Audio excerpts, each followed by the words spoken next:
আনাস ইবনে মালিক রাদিয়াল্লাহু তাআলা আনহু বলতেছে, আমি আমার নবীকে এমন ভাবে কান্না করতে দেখলাম, আমার নবীজি চোখ মুবারকের পানি মুবারক গুলা ছেড়ে দিছে। নবী আমার কান্না করে আর ডাক দিয়া বলে, শোনো রে, আমি নবীর উম্মতের দলেরা যারা নাফরমান হবে, যারা মুনাফিক হবে, যারা বেঈমান হবে, যারা গুনাহগার হবে, তাদের রূহটা আজরাইল নিবে না। আজরাইলের সঙ্গে আরো দুইটা ফেরেশতা নিয়ে হাজির হবে। ওই দুইটা ফেরেশতার চোখগুলা হবে নীল রঙের। দুইটা ফেরেশতা এমন ভয়ঙ্কর হবে, দুইটা ফেরেশতা যখন ওই নাফরমানের সামনে দাঁড়াইব, নাফরমান বান্দা ওই ফেরেশতাদের দিকে তাকাইয়া নীল নীল চক্ষুগুলা দেইখা বিছানার মধ্যে ভয়ে প্রস্রাব করে দিবে, বিছানার মধ্যে পায়খানা করে দিবে। ওই বান্দাটা, নাফরমানটা যখন ফেরেশতার সঙ্গে কথা বলার চেষ্টা করবে, জিহ্বাটা বাহির হইয়া নাফরমান কামড় দিয়া দিবে রে। ইমানদার বান্দাটা এত কষ্ট পাবে না, বেঈমান বান্দা তত কষ্ট পাবে। এবার বেঈমান ওই নাফরমান কথা বলতে পারবে না। নাফরমান যখন কোনো কথা বলতে পারবে না, চোখের ইশারা দিয়া আজরাইলের সঙ্গে, নীল চোখওয়ালা ফেরেশতাদের সঙ্গে কথা বলার চেষ্টা করবে। ইমানদার বেঈমান বান্দার, নাফরমান বান্দার চোখগুলা উল্টাইয়া দেওয়া হবে। এবার নাফরমান বান্দা হাতের ইশারা দিয়া বোঝানোর চেষ্টা করবে। নাফরমান বান্দার হাতের শাহারকগুলা টাস টাস করে ছিঁড়ে যাবে, পায়ের রগগুলা ছিঁড়ে যাবে। নাফরমান দেহতাইকা যখন রুহুটা ওই ফেরেশতারা আলাদা করবে, বলে নাফরমান বান্দাটা মৃত্যুর বিছানায় এমন ভাবে হাউমাউ করে চিন্তা করবে, তার সামনে তার মা থাকবে, তার সামনে তার বাবা থাকবে, স্ত্রী পুত্র সন্তান থাকবে। আল্লাহর কসম, মা বাবা সন্তান কেউ তার চিৎকার শুনতে পাবে না। ইয়া রাসূলুল্লাহ, কেমনে এই কথা বললেন? হযরত জাবের ইবনে সামুরা রাদিয়াল্লাহু তাআলা আনহু হাদিস বর্ণনা করে, তিনি বলে, কোন নাফরমান, কোন গুনাহগার, কোন বেনামাজি হারাম করে রূহ যখন নেওয়া হয়, এই বান্দা এমন ভাবে চিৎকার করে, তার মা, তার এলাকার মানুষ ছাড়া, মানে জিন জাতি এবং মানব জাতি ছাড়া তার চিৎকারের আওয়াজ সবাই শুনতে পায়। ইয়া রাসূলুল্লাহ, বুঝতে পারলাম নবী গো, এবার যখন রূহটা কবজ করে নিয়ে যাবে, তখন নাফরমানের অবস্থাটা কেমন হবে? আমার নবী বলে, রূহটা ফেরেশতা যখন হাতের মধ্যে নিবে, এবার দুইটা ফেরেশতা একটা রুমাল দিয়ে তাদের নাকের মধ্যে চাপ দিয়া ধরবে। নবী গো, বুঝতে পারলাম না ফেরেশতারা কেন নাকের মধ্যে চাপ দিয়া ধরবে। আল্লাহর হাবিব বলে, নাফরমানের শরীরের দুর্গন্ধ এমন হবে রে, নাফরমানের রূহের এমন দুর্গন্ধ হবে, গুনাহ করতে করতে, বদ কাজ করতে করতে, খারাপ কাজ করতে করতে নাফরমানের রূহটারে একটা দুর্গন্ধযুক্ত রূহ বানাইব। ও নবী গো, ও দয়ার নবী, বুঝতে পারলাম। এবার নাফরমানের রূহটারে কই নিয়ে যাবে? বলে আসমানের দিকে দুইজন ফেরেশতা নিয়ে যাবে। নাফরমানের রূহ যখন আসমানের কাছাকাছি যাবে, তাকায়া দেখবে দলে দলে ফেরেশতারা দাঁড়াইয়া রইছে, কিন্তু ওই ফেরেশতারা মুখ থেকে থুতু নিক্ষেপ করে। ওই দুইজন ফেরেশতা দলের ফেরেশতাদেরকে জিজ্ঞাসা করে, তোমরা কেন এই নাফরমান বান্দার রূহুর দিকে থুতু নিক্ষেপ করো? বলে, নাফরমান বান্দার রূহুতে কেমন দুর্গন্ধ তৈরি হয়, আমরা তার এই দুর্গন্ধ সহ্য করতে পারি না। ও মুসলমান, কেমনে তুমি নামাজ ছাড়ো, কেমনে তুমি রোজা ছাড়ো, কেমনে তুমি ইবাদত ছাইরা দাও, কেমনে তুমি গুনার দিকে তোমার কদম বাড়াও? না রে না, দাও তোমার পাওটা আমার সামনে দাও, আমি আমার জিহ্বা লাগাইয়া তোমার মুখে পাটা আমি পরিষ্কার করে দেই। তবু ওয়াদা করো, আমি চাই না আমার কোনো মুসলমান ভাই জাহান্নামে যাক, আমি চাই না আমার কোনো মুসলমান ভাই দুজকে যাক, এমন কষ্ট পায় মারা যাক। আল্লাহর হাবিব মুহাম্মাদুর রাসূলুল্লাহ সাল্লাল্লাহু আলাইহি ওয়াসাল্লাম কান্না করতেছে। আমার নবী ডাক দিয়ে কই, উম্মত শুনে নাও, এবার যখন নাফরমান গুনাহগার বেআমলের রূহটা আসমানের দিকে নিয়ে যাওয়া হয়, আসমান থেকে ফিরিয়ে দেওয়া হয়, আলমে আরোহার দিকে নিয়ে যাওয়া হয়, রূহের জগৎ থেকে ফিরিয়ে দেওয়া হয়, রূহের জগতের একজন ফেরেশতা জবাব দেয়, এই বান্দা গুনাহগার, বান্দার দেহের মধ্যে দুর্গন্ধ, রূহের মধ্যে দুর্গন্ধ, দুর্গন্ধওয়ালা দেহটা, দুর্গন্ধওয়ালা রূহটা আলমে আরোহার মুমিনদের রূহের সঙ্গে রাখা যাবে না। আমার আল্লাহ তাআলা কুরআনুল কারীমের মাধ্যমে হাদিস শরীফে হাদিসে কুদসি দিয়া জানাইয়া দেয়। আল্লাহ কয় জগতের বান্দারা রে ওয়াশকুরু নি'মাতাল্লাহি আলাইহিম ইন কুনতুম ইয়্যাহু তা'বুদুন। আল্লাহ কয় বান্দা তোমরা আমি আল্লাহর নেয়ামতের শুকরিয়া আদায় করো যদি তোমরা আমি আল্লাহর ইবাদত করো। এবার বলেন আমরা সবাই ইবাদত করি একজনের, তিনি কে? মুহাব্বতের আওয়াজে বলেন না তিনি কে? সাহাবাই কেরাম ডাক দিয়া কই নবী গো ইয়া রাসূলুল্লাহ ইয়া হাবিবাল্লাহ, নবী গো বুঝতে পারলাম আমরা সবাই আল্লাহর ইবাদত করি। আল্লাহর ইবাদত করে যারা তাদের জন্য আমার আল্লাহ কি নির্ধারণ করে রাখছে। আমার দয়াল নবী রাহমাতুল লিল আলামিন নবী বলে উম্মতের দলেরা দুনিয়ার জমিনে আল্লাহর বান্দা যখন আল্লাহ তাআলার ইবাদত করে আমার আল্লাহ তাআলার ইবাদত করার কারণে আমার আল্লাহ তাআলা বান্দাকে দুনিয়াতে 5টা নিয়ামত দান করে। সুবহানাল্লাহ, আরো জোরে বলেন না সুবহানাল্লাহ। রাব্বুল আলামিন আল্লাহ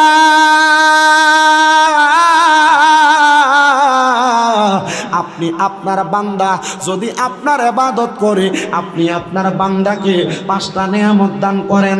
সাহাবাই কেরাম ডাক দিয়া কই ইয়া রাসূলুল্লাহ ইয়া হাবিবাল্লাহ, নবী গো আপনার কাছে জানতে চাই আপনার উম্মতেরা আল্লাহর ইবাদত করলে আমার আল্লাহ 5টা নিয়ামত কি দান করে। এবার আমার রাসূল ডাক দিয়া বলে সাহাবাই কেরাম তোমরা শুনে নাও। 1 নাম্বার, কেউ যদি আমার আল্লাহ তাআলার ইবাদত করে আল্লাহ তাআলার ওই বান্দার হায়াত আমার আল্লাহ বাড়ায়া দেয়। ও আমার দনপুর দক্ষিণ পাড়া এলাকার ভাই বাবারা বন্ধুরা, শাহপুর দরবার, পানুয়া দরবার, মাঝভান্ডার দরবার, বিভিন্ন দরবারের আশিকিন জাকিরিন ভক্তবিন্দুরা একটু মনোযোগ দিবেন। এই এলাকার কোনো মানুষ যদি হার্ট অ্যাটাক করে স্ট্রোকের রোগী হয়ে যায়, ঢাকা বড় বড় হসপিটালের মধ্যে সর্বনিম্ন 70,000 থেকে 1,10,000 টাকা পর্যন্ত তার জন্য অক্সিজেন মাস্ক ভাড়া করা হয় অথবা আইসিইউর মধ্যে রাখার জন্য ওই ব্যক্তির সর্বনিম্ন 70,000 সর্বোচ্চ 1,10,000 টাকা খরচ করা হয়। কিন্তু আমার আল্লাহ পাকের পেয়ারা হাবিব মুহাম্মাদুর রাসূলুল্লাহ সাল্লাল্লাহু আলাইহি ওয়াসাল্লাম নবী বলে কেউ যদি আল্লাহ তাআলার ইবাদত করে আল্লাহ তাআলার প্রশংসা করে আমার আল্লাহ তাআলা ওই ব্যক্তির হায়াত বাড়ায়া দেয়। ইয়া রাসূলুল্লাহ ইয়া হাবিবাল্লাহ, নবী গো আমার আল্লাহ তাআলা 2 নাম্বার কি দান করে। আমার নবী রাহমাতুল লিল আলামিন নবী বলে 2 নাম্বার আমার আল্লাহ তাআলার ওই বান্দা যদি কঠিন কোনো বিপদে থাকে আমার আল্লাহ তারে বিপদ থেকে উদ্ধার কইরা দেয়। 3 নাম্বার আল্লাহ তাআলার ইবাদত যেই বান্দা করে আমার আল্লাহ তাআলার ওই বান্দা কঠিন কোনো অসুস্থতা থাকলে আমার আল্লাহ তার অসুস্থতা দূর করে দেয়। 4 নাম্বার আল্লাহর কোনো বান্দা যদি আল্লাহ তাআলার ইবাদত করে আমার আল্লাহ তাআলা ওই বান্দার যদি কোনো ঋণ থাকে অভাব থাকে ঋণ থাকে আমার আল্লাহ তার ঋণগ্রস্ততা দূর করে দেয়। 5 নাম্বার ওই বান্দা যদি অভাব অনটনের মধ্যে থাকে বান্দার রিজিক না থাকে আমার আল্লাহ তাআলা এমন রিজিক দান করে বান্দা বড় খুশি হয়ে যায়। সাহাবায়ে কেরাম কয় নবী গো ইয়া রাসূলুল্লাহ ইয়া হাবিবাল্লাহ, নবী গো এই 5টা নিয়ামত পাওয়ার জন্য কি করা লাগবে? আল্লাহর নবী কয় 1 নাম্বার আইবি তাকরাউল কোরআন বিতালাওয়াতিল কোরআন।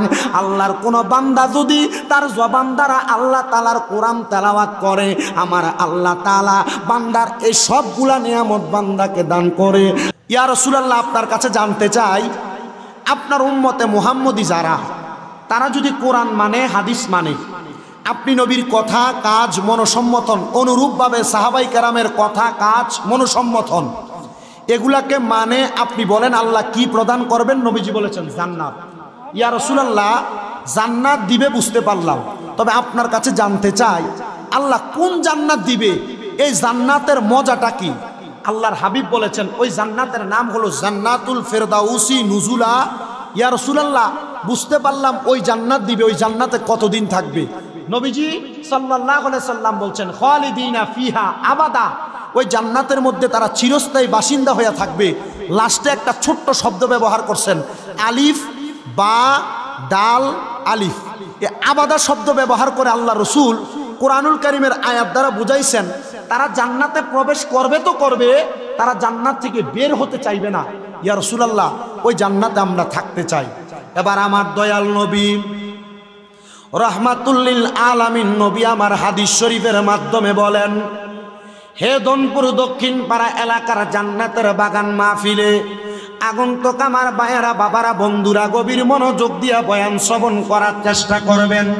আমার দয়াল নবী রাহমাতুল লিল আলামিন নবী আমার বলে, উম্মত ওই জান্নাতের মধ্যে যে থাকবা, তোমরা কি একটাবার আমি নবীর কাছে ওই জান্নাতের বর্ণনা শুনবা না?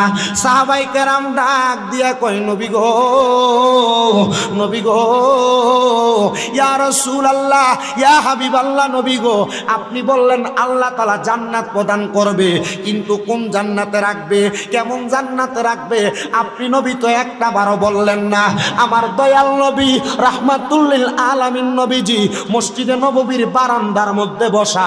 যারা মদিনা শরীফে গেছেন, মদিনা শরীফে আমার নবীর রওজা মুবারকের পার্শ্ববর্তী জায়গার মধ্যে নবীজির মিম্বর রাখা। নবীজির মিম্বরের পাশে যেই অংশটা নবীর রওজা মুবারক পর্যন্ত, নবীর ঘর মুবারক পর্যন্ত, এই জায়গাটাকে বলা হয় মা বাইনা বাইতি ওয়া মিম্বারি রাউযাতুম মির রিয়াজিল জান্নাহ। আমার নবী ডাক দিয়া কয়, উম্মত, ও আমি নবীর উম্মতের দলেরা, আমি দয়াল নবী ওই জায়গার মধ্যে বৈশা বৈশা আমার উম্মতের জন্য আল্লাহর কাছে ফয়সালা কামনা করতাম। ইয়া রাসূলুল্লাহ, ইয়া হাবিবাল্লাহ, নবী গো, আপনি একটাবার আপনারা আল্লাহর কাছে জিজ্ঞাসা করেন না, আমার আল্লাহ তাআলা আপনার উম্মতের যে জান্নাতের মধ্যে রাখবো, নবী গো, ওই জান্নাতটা কেমন হবে? বন্ধুরে আমার মনোযোগ দিয়া শুনবেন। আমাদের এলাকার কোনো মানুষ যদি কুমিল্লা শহরের কান্দির পারে একটা বাড়ি কেনার জন্য চেষ্টা করে, ওই বাড়িটা কেনার জন্য চেষ্টা করলে তাকে যদি বাড়ির দাম নির্ধারণ করা হয় 1 কোটি টাকা, সেই ব্যক্তি বলবে 1 কোটি টাকা আমি ডাইরেক্ট দিয়া দিব না, বাড়ি দেখবে। দেখুন সারা কি 1 লাখ দিয়ে দিবেন? 1 কোটি দিয়ে দিবেন? এবার একজন ব্যক্তি নির্ধারণ করলো 1 কোটি টাকার বাড়ি কিনবো, আমি বাড়ি কেনার জন্য বাড়িটা আগে দেখা লাগবে। সাহাবায়ে কেরাম তেমন ভাবে ডাক দিয়া কই, ইয়া রাসূলুল্লাহ, নামাজ পড়ি, রোজা রাখি, হজ করি, যাকাত দেই, দান সদকা করি, আপনি নবীরে ভালোবাসি, আপনি নবীরে মোহাব্বত করি, নবী গো, আপনি দয়াল নবী বলেন ওই জান্নাতটা কেমন হবে? কারণ যেই জান্নাত পাওয়ার জন্য আমরা ইবাদত করি। আমার নবীজি বলেন, আমি মসজিদে নববীর বারান্দার মধ্যে বৈশা বৈশা চক্ষুটা বন্ধ করলাম, এমন টাইমে দেখলাম আমার সামনে হযরতে জিবরাইল আলাইহিস সালাতু ওয়াস সালাম হাজির হয়ে গেছে। জিবরাইল হাজির হইয়া আমি নবীর চেহারা মুবারকের সামনে একটা চাদর মেইলা ধরছে। আমি নবীর সামনে 70 মতান্তরে 72 জন সাহাবী বসা। আমি নবীর সামনে যখন চাদরটা ধরলেন, আমি দয়াল নবী হঠাৎ করে চোখটা বন্ধ করলাম। এমন টাইমে দেখলাম জিবরাইল আলাইহিস সালাতু ওয়াস সালাম চাদরটা আমার সামনে ধরল। জিবরাইল বলে, ইয়া রাসূলুল্লাহ, ইয়া হাবিবাল্লাহ, আপনার চোখ মুবারকটা বন্ধ করেন। আমি দয়াল নবী আমার চোখ মুবারক বন্ধ করলাম। জিবরাইল আলাইহিস সালাতু ওয়াস সালাম আমি নবীর সামনে মেরাজের রজনীতে আমি নবী জান্নাত যেমন দেখছি, জাহান্নাম যেমন দেখছি, জান্নাতটারে আমি নবীর সামনে তুইলা ধরছে। আমি নবী আবার জান্নাতের বর্ণনা দিতে লাগলাম, ইয়া রাসূলুল্লাহ, জান্নাতটা কেমন? আমার নবী কয়, আল্লাহ জান্নাত কত সুন্দর করে বানাইছে। আল্লাহ সামনের একটা ইট লইছেন, রূপার একটা ইট দিয়া, মাঝখানে লাল রঙের ইয়াকুত জামারুত পাথর দিয়া আল্লাহ জান্নাত বানাইছে। নবী গো, বুঝলাম আল্লাহ জান্নাত বানাইছে। ওই জান্নাতের মধ্যে আমার আল্লাহ তাআলা কি ব্যবস্থা রাখছে? আল্লাহর হাবিব চোখ মুবারকের পানিগুলা ছাইরা দিয়া কান্দে আর ডাক দিয়া কয়, উম্মত, আমার আল্লাহ তাআলার ওই জান্নাতের মধ্যে এমন কোনো কিছুর কমতি নাই, এমন কোনো কিছুর কমতি নাই। উম্মত মনে মনে যা খাওয়ার চিন্তা করবে, যেইটা করার চিন্তা করবে, আল্লাহ জান্নাতের মধ্যে উম্মতের জন্য সেই ব্যবস্থা রাখছে। ইয়া রাসূলুল্লাহ, ইয়া হাবিবাল্লাহ, নবী গো, ব্যবস্থাটা কেমন হবে? আল্লাহর নবী কয়, এক একটা জান্নাতের জন্য আল্লাহ তাআলা 40টা করে হুর গিলমান রাখছে জান্নাতি ব্যক্তির সেবা করার জন্য। নবী গো, বুঝতে পারলাম জান্নাতি ব্যক্তির জন্য 40টা হুর গিলমান রাখছে সেবা করার জন্য। ইয়া রাসূলুল্লাহ, ওই হুর গিলমানের সেবা পাওয়ার জন্য আমরা প্রস্তুত আছি কিনা আমরা বলতে পারবো না। আমার নূরের নবী রাহমাতুল লিল আলামিন নবী বলে, যদি তুমি জান্নাতি হুর গিলমানের মতো কইরা সেবা পাইতে চাও, তাহলে তুমি তোমার শরীরটাকে, দেহটাকে ঈমানের দৌলতে সাজাও। আমাদের এলাকার মা বোনেরা বিবাহ যখন মেয়েদের ইন্তজাম করে, দেখবেন মেয়েটারে বিবাহ করানোর জন্য কানের মধ্যে দুল পরায়, নাকের মধ্যে ফুল পরায়, গলার মধ্যে অনেক সুন্দর সুন্দর চেইন পরায়। মা বোনেরা নাকের মধ্যে কানের মধ্যে দুল যদি না পরে, তাহলে হাদিস শরীফ বলে এদেরকে পুরুষের সাদৃশ্য মনে হয়। এই জন্য মহিলারা নাকে কানের মধ্যে দুল পরবে। ইয়া রাসূলুল্লাহ, আপনি যে বললেন ঈমানের দৌলতে, ঈমানের অলংকার দিয়া দেহ সাজানোর জন্য, নবীজি বুঝতে পারলাম না। দুনিয়ার মহিলারা সাধারণভাবে বিভিন্ন অলংকার দিয়া সাজে, তাহলে ঈমানের সাজে কেমনে দেহটারে সাজাইব? হযরতে আব্দুল্লাহ ইবনে আব্বাস রাদিয়াল্লাহু তাআলা আনহু হাদিস বর্ণনা করেন। মনোযোগ দিবেন। আব্দুল্লাহ ইবনে আব্বাস রাদিয়াল্লাহু তাআলা আনহু হাদিস বর্ণনা করেন যে আব্দুল্লাহ ইবনে আব্বাস রাদিয়াল্লাহু তাআলা আনহুর মাজার সৌদি আরবের তায়েফ এলাকায় অবস্থিত। তায়েফ এলাকায় আব্দুল্লাহ ইবনে আব্বাসের নামে বাবু আব্দুল্লাহ ইবনে আব্বাস নামক একটা বড় গেট আছে। এটার পাশে আব্দুল্লাহ ইবনে আব্বাসের নামে সুন্দর একটা মসজিদ এবং মাদ্রাসা, কিতাবখানা। এই তায়েফে আব্দুল্লাহ ইবনে আব্বাস রাদিয়াল্লাহু তাআলা আনহু অবস্থানকালে তিনি বলেন, আমি আমার নবীজির জবান মোবারকে বলতে শুনলাম, জান্নাতের দৌলত হইল, জান্নাতের অলংকার হইল, এক নাম্বার একটা মানুষের দুনিয়ার জমিনের মধ্যে আল্লাহর ইবাদত সালাত। কি আল্লাহর ইবাদত সালাতের মাধ্যমে জান্নাতের পোশাক পরে রে মুসলমান। ওই জান্নাতের পোশাকটা যখন দুনিয়ার মানুষ পরে, আল্লাহ তাআলার ওই বান্দা যখন ইন্তেকাল করবে, ইন্তেকাল করার সময় রহমতের একজন ফেরেশতা আল্লাহ তাআলার বান্দার দেহ থেকে রুহুটাকে ছিনিয়ে নিয়ে যায়। কিন্তু ঈমানদার বান্দাটা ঈমানের দৌলত থাকার কারণে কোনো কষ্ট পায় না, কোনো অসুবিধা হয় না, ঈমানদার বান্দা কোনো আঘাত পায় না। কিন্তু নবীজি এই কথা বলে চোখ মুবারকের পানি মুবারক গুলা ছেড়ে দিয়ে কান্না করেন আর বলেন, শোনো,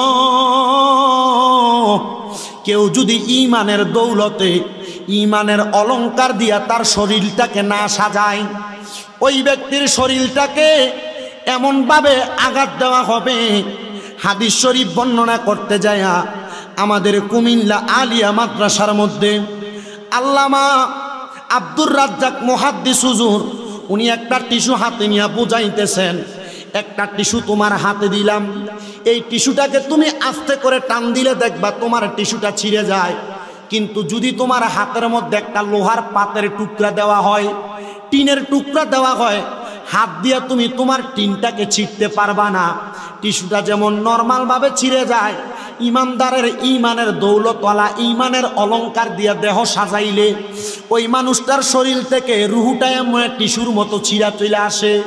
কিন্তু কোন নাফরমান বান্দা, কোন বেআমল বান্দা, গুনাহগার বান্দা, আল্লাহর প্রশংসাকারী না বান্দা যখন গুনাহ করতে করতে দেহটারে নাফরমানির দেহ বানায়া ফেলে, টিনকে যেমন ভাবে টান দিয়া ছিঁড়া যায় না, টান দিলে বড় কষ্ট হয়, ইমানদার বান্দার চাইতে বেঈমান বান্দা, নাফরমান বান্দার রুহুটাকে টান দিয়া বাহির করতে এমন কষ্ট হয়। ইয়া রাসূলুল্লাহ, বেঈমানের রুহু কি বাহির হবে না? আমার নবী ছোট বাচ্চাদের মতো কান্না করে। আনাস ইবনে মালিক রাদিয়াল্লাহু তাআলা আনহু বলতেছে, আমি আমার নবীকে এমন ভাবে কান্না করতে দেখলাম, আমার নবীজি চোখ মুবারকের পানি মুবারক গুলা ছেড়ে দিছে। নবী আমার কান্না করে আর ডাক দিয়া বলে, শোনো রে, আমি নবীর উম্মতের দলেরা যারা নাফরমান হবে, যারা মুনাফিক হবে, যারা বেঈমান হবে, যারা গুনাহগার হবে, তাদের রুহুটা আজরাইল নিবে না। আজরাইলের সঙ্গে আরো দুইটা ফেরেশতা নিয়ে হাজির হবে। ওই দুইটা ফেরেশতার চোখগুলা হবে নীল রঙের। দুইটা ফেরেশতা এমন ভয়ঙ্কর হবে, দুইটা ফেরেশতা যখন ওই নাফরমানের সামনে দাঁড়াইব, নাফরমান বান্দা ওই ফেরেশতাদের দিকে তাকাইয়া নীল নীল চক্ষুগুলা দেইখা বিছানার মধ্যে ভয়ে প্রস্রাব করে দিবে, বিছানার মধ্যে পায়খানা করে দিবে। ওই ওই বান্দাটা নাফরমানটা যখন ফেরেশতার সঙ্গে কথা বলার চেষ্টা করবে, জিহ্বাটা বাহির হইয়া নাফরমান কামড় দিয়া দিবে রে, ইমানদার বান্দাটা এত কষ্ট পাবে না, বেঈমান বান্দা তত কষ্ট পাবে। এবার বেঈমান ওই নাফরমান কথা বলতে পারবে না। নাফরমান যখন কোনো কথা বলতে পারবে না, চোখের ইশারা দিয়া আজরাইলের সঙ্গে নীলচোখওয়ালা ফেরেশতাদের সঙ্গে কথা বলার চেষ্টা করবে। ইমানদার বেঈমান বান্দার নাফরমান বান্দার চোখগুলা উল্টাইয়া দেওয়া হবে। এবার নাফরমান বান্দা হাতের ইশারা দিয়া বোঝানোর চেষ্টা করবে, নাফরমান বান্দার হাতের সাহারকগুলা টাস টাস করে ছিঁড়ে যাবে, পায়ের রগগুলা ছিঁড়ে যাবে। নাফরমান দেহতাইকা যখন রুহুটা ওই ফেরেশতারা আলাদা করবে, বলে নাফরমান বান্দাটা মৃত্যুর বিছানায় এমন ভাবে হাউমাউ করে চিন্তা করবে, তার সামনে তার মা থাকবে, তার সামনে তার বাবা থাকবে, স্ত্রী পুত্র সন্তান থাকবে। আল্লাহর কসম, মা বাবা সন্তান কেউ তার চিৎকার শুনতে পাবে না। ইয়া রাসূলুল্লাহ, কেমনে এই কথা বললেন? হযরত জাবের ইবনে সামুরা রাদিয়াল্লাহু তাআলা আনহু হাদিস বর্ণনা করে, তিনি বলে কোন নাফরমান, কোন গুনাহগার, কোন বেনামাজি হারাম করে রূহ যখন নেওয়া হয়, এই বান্দা এমন ভাবে চিৎকার করে, তার মা তার এলাকার মানুষ ছাড়া, মানে জিন জাতি এবং মানব জাতি ছাড়া তার চিৎকারের আওয়াজ সবাই শুনতে পায়। ইয়া রাসূলুল্লাহ, বুঝতে পারলাম নবী গো, এবার যখন রূহটা কবজ করে নিয়ে যাবে তখন নাফরমানের অবস্থাটা কেমন হবে? আমার নবী বলে, রূহটা ফেরেশতা যখন হাতের মধ্যে নিবে, এবার দুইটা ফেরেশতা একটা রুমাল দিয়ে তাদের নাকের মধ্যে চাপ দিয়া ধরবে। নবী গো, বুঝতে পারলাম না ফেরেশতারা কেন নাকের মধ্যে চাপ দিয়া ধরবে।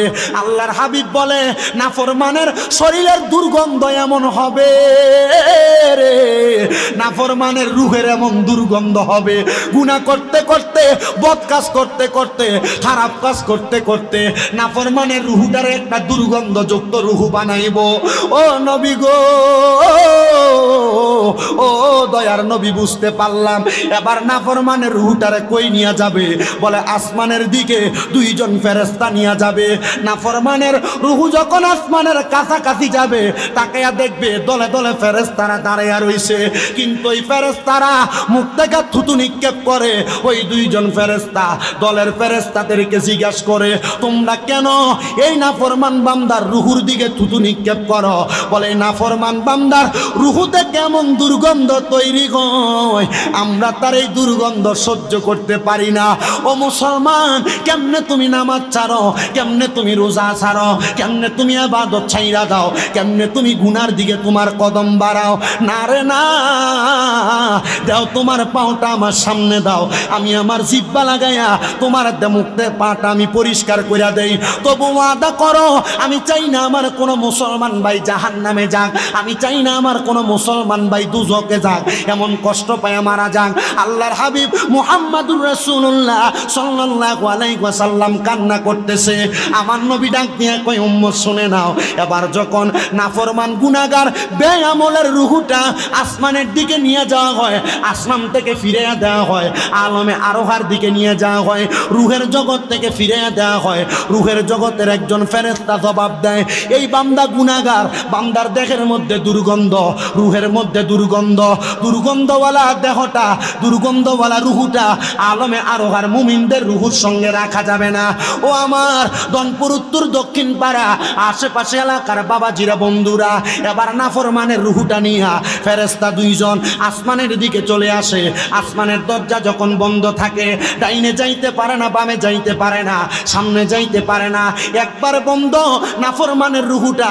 এবার আল্লাহ তাআলা আদেশ করে, ফাদা খালান্নার, জাহান্নামের মধ্যে প্রবেশ করাও। জাহান্নামের মধ্যে শুধু প্রবেশ করায় না, জাহান্নামের মধ্যে দিতে দিতে সর্বপ্রথম দুইজন ফেরেশতা জাহান্নামের হেমার দ্বারা জাহান্নামীকে আঘাত করে, এমন আঘাত করে বান্দা চিৎকার করতে থাকে, দুনিয়ার কেউ শুনতে পায় না, একমাত্র জিন জাতি মানব জাতি ছাড়া সবাই শুনতে পায়। ও নবী, এমন কষ্ট পায়, আঘাত পায়, বুঝতে পারলাম ওই ব্যক্তিটারে কবরের মধ্যে কেমন শাস্তি দেয়। আল্লাহর নবী বলে, জাহান্নামের আগুনটাকে 1000 বছর জ্বালায়া লাল তাইকা সাদা বানানো হয়, এবার আরো 1000 বছর জ্বালাইয়া জাহান্নামের আগুনটাকে সাদা তাইকা কালো বানানো হয়। এমন ভাবে জাহান্নামের আগুনে জ্বলতে জ্বলতে বান্দাটা আল্লাহ তাআলার কাছে ডাক দিয়া বলে, আল্লাহ বড় পিপাসা লাগতেছে, আমাকে একটু পানি কি দেওয়া যায়? আমার আল্লাহ তাআলা জাহান্নামীকে কেমন পানি দিবে জানো? আগুনের একটা গরম গরম লোহার পাত্র দিবে, ওইটার মধ্যে অন্যান্য জাহান্নামীদেরকে পুরাইয়া যেই রক্ত এবং পুঁজগুলা হয়েছে ওই রক্ত পুঁজগুলা জাহান্নামীকে দিবে খাওয়ার জন্য। সাহাবায়ে কেরাম চোখ মুবারকের পানি মুবারক গুলা ছাইরা দিয়া কান্দে আর ডাক দিয়া কই, ইয়া রাসূলুল্লাহ, ইয়া হাবিবাল্লাহ, ও দয়ার নবী, মায়ার নবী, রাহমাতুল লিল আলামিন নবীজি, আপনার কাছে জানতে চাই জাহান্নামীরা এত কষ্ট পাবে নবী গো, এই কষ্টটার ভাগ কারা কারা পাবে? এবার আপনারা বলেন, যারা নামাজ পড়ে না, যারা রোজা রাখে না, যারা ইবাদত করে না, যারা দুনিয়ার জমিনে খারাপ কর্মকাণ্ড করে, তাদের ঠিকানা কি জান্নাত না জাহান্নাম? জাহান্নাম। আসতে বললেন জাহান্নাম, বলেন ঠিকানা কি? তা আমরার এলাকার সুদখোর আছে না, ঘুষখোর আছে না? কম আছে মনে হয়, একবারে বেশি কম না? এই সুদখোর ঘুষখোর গুলার জন্য এরা যে হারাম খাবার খাইছে, আল্লাহর নবী রাহমাতুল লিল আলামিন নবী বলতেছে এদেরকে 1 নাম্বার যে খানাটা দিব, এই খানাটা হইল ওই যে গরম লোহার পাত্রের ভিতরে অন্যান্য জাহান্নামীদেরকে ফুরানোর পরে যে রক্ত আর পুঁজগুলা হয়েছে, এগুলার রক্ত পুঁজগুলার ওই গরম পাত্রে দিব। এটার হাদিস শরীফের ভাষায় বলছে তিনাতুল খাবাল। এই তিনাতুল খাবাল দিব, দেও খাও। সুদ যেমন খাইছো মজা কইরা, হারাম যেমন খাইছো মজা কইরা, খাবার একবার বদ খাবারগুলা যা খাইছো মজা কইরা, এই সুদ ঘুষ খায়া তুমি যে টাকা পয়সা তোমার দেহের ভিতরে আনন্দ ফুর্তি করে নিছো, এবার নাও জাহান্নামীদের রক্ত আর পুষ খাও। এই সুদখোর ঘুষখোর গুলা কবরে যাওয়ার পর তখন এই খাবার পাইয়া তবে আল্লাহ আমি তো জাহান্নামী হয়েছি, আমার শাস্তি দিবেন, এটা কোন খাবার দিলেন? পানির পিপাসার কথা বললাম, পানি তো দিলেন না, এই খাবার কেন দিলেন? বলে এই যে দুনিয়াতে সুদ খাইলা, হারাম খাইলা, তুমি কি জানতা এটা যে হারাম? বলে হ জানতাম। যাই না তুমি হারাম খাইতা, এই জন্য তোমাকে এই খাবার দেওয়া হয়েছে। আল্লাহ বুঝতে পারলাম, যাই না আমারে গুনাহ করার কারণে আপনি মনে করেন না যে যারা সুদ খায় তারা জানে না যে এটা সুদ, এটা গুনার কাম, তারা জানে না? অটোমেটিক জানে। সুদখোরের এমন খাসিয়ত হয়ে গেছে, আমারে গতকালকেও একজন কইতেছে, এ কাকা সুদ খায় তো খায়, এরা যখন সুদের টাকা 1 টাকা কম দিতে যায়, আমরা উত্তর কি দেয় জানেন? যে সুদ যে খাই কবর দে আল্লাহ আমরা ফিটবো, একটু বাড়ি কি কমাইয়ে দিব, তুমি যে আমার সুদের টিয়া কম দাও। চিন্তা করছে, আমরা কথা বুঝতে পারছেন? এ জানে সুদ খাওয়া হারাম, এর কাছে যখন 1 টাকা সুদের কম দেয়, এ উত্তর দেয় আমি যে সুদ খাইতেছি, সুদ খাওয়ার কারণে আল্লাহ যে আমার কবরে শাস্তি দিব, আমার কি একটা ফিটা কমাইয়া দিব, তাহলে তুমি আমার সুদের টাকা কম দিবা কেন? আল্লাহর কসম, যারা সুদ খায়, যারা ঘুষ খায়, যারা সমাজের মধ্যে মারামারি দ্বন্দ্ব ফেতনা ফাসাদ নিয়ে ব্যস্ত থাকে, এরা বাথরুমের ময়লা কীট পতঙ্গ যেমন নিকৃষ্ট, এই সুদখোর ঘুষখোর হারামখোর সমাজের মধ্যে ফেতনা ফাসাদ করেনেওয়ালাগুলা বাথরুমের ময়লার চাইতে নিকৃষ্ট, ময়লার চাইতে নিকৃষ্ট, ময়লার চাইতে নিকৃষ্ট। কথা বলেন ঠিক কিনা?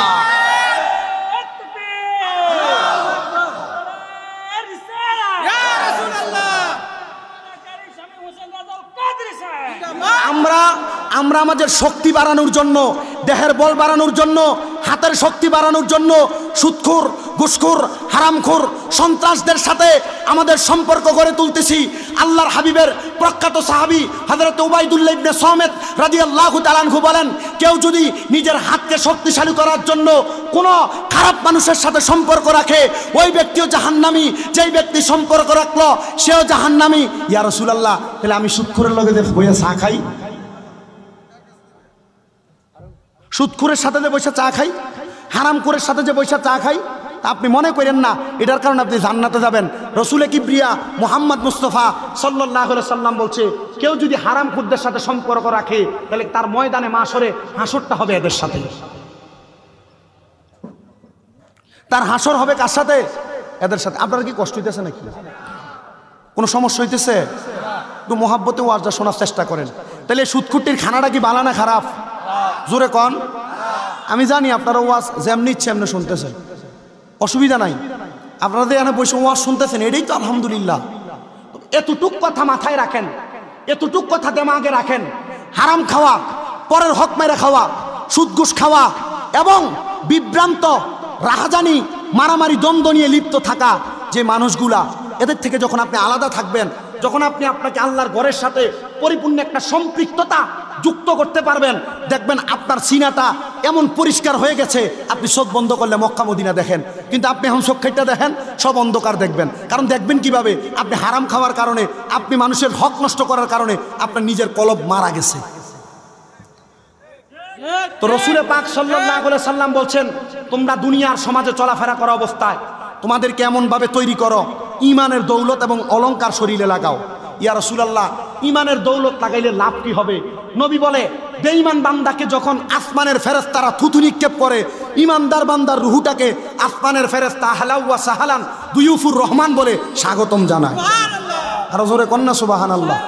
বান্দা যখন কবর থেকে বান্দা যখন জান্নাতের দিকে অগ্রসর হয়, ফেরেশতারা বলে, এটাই তো আল্লাহর মেহমান, সামনের দিকে আসো। তো এই বয়ানটা হযরতে বড় পীর গৌসে পাক আব্দুল কাদের জিলানীর জামানার অনেক আল্লাহর ওলিরা করছেন। তো হযরতে এমদাদুল্লাহ মুহাজিরে মক্কি রহমতুল্লাহ আলাইহি নামক একজন বড় আল্লাহর ওলি, ছোট না বড়, ওনার কাছে একবারে বদখাসিয়তের ব্যক্তি দেয়া বলে, হুজুর আপনি আমারে আপনার কাছে বায়াত গ্রহণ করান, আপনার কাছে মুরিদ গ্রহণ করান। সুবহানাল্লাহ বলবেন না? কি গ্রহণ করান? বায়াত করান। ব্যক্তির বয়স ৭৪ বছর। কত? ৭৪ বছর বয়স। ৭৪ বছরের ব্যক্তি, উনি আইসা বলে, এমদাদুল্লাহ মুহাজিরে মক্কি, আপনি আমার বায়াত তো করাইবেন, বায়াত করায়া শর্ত হইল আমি আপনার কাছে বায়াত হমু, আমি আমার জীবনে নামাজ পড়তে পারতাম না।